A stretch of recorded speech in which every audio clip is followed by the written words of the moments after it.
after scene. Dami palang ano dito sa Batangas Pier. Ganda pala ng ano dito. May ice cream. Hindi po kami passenger, sa shooting po kami. Oo. Pagkakamalang kami passenger eh. Kasi may mga dala talagang props. Kunyari, mabiyahe. Diyan kasi dala ng mga passenger pag sumakay na ng barko. Hindi ko alam kung last scene na namin to. Pero yun. Hello? Saan ka ba biyahe? Ito ba interviewin ako later? Later bang barko dito? Baka maligaw ka.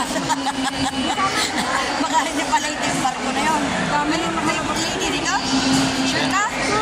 Bahala na. Bahala na si Batman kay Robin. Hindi ka pa nag-Bora ako, Bora. Bora.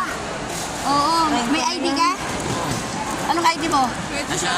National ID. Ilan taon ka na ba? Oo.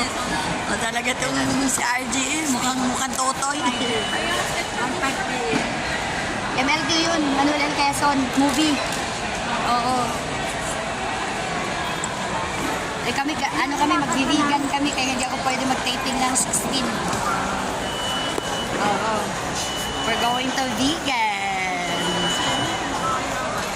So, ina-assemble pa po guys ang mga camera para Diyan kami bumili ice cream. sana.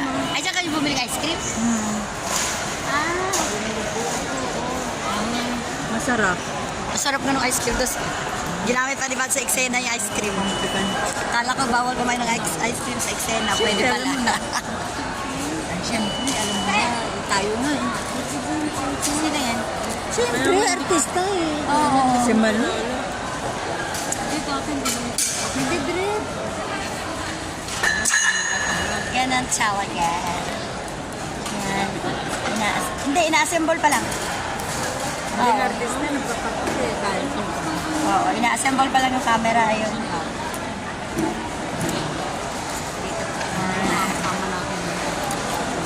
Baka talaga kaming passenger. Basta sikat.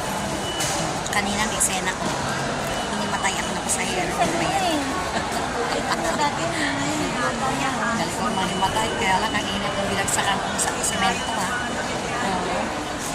Mahirap talaga maging artista. Si Andrea Torres, nilagyan ng putik.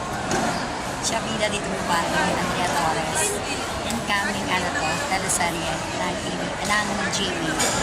At Pasada, ang title. Starring Andrea Torres.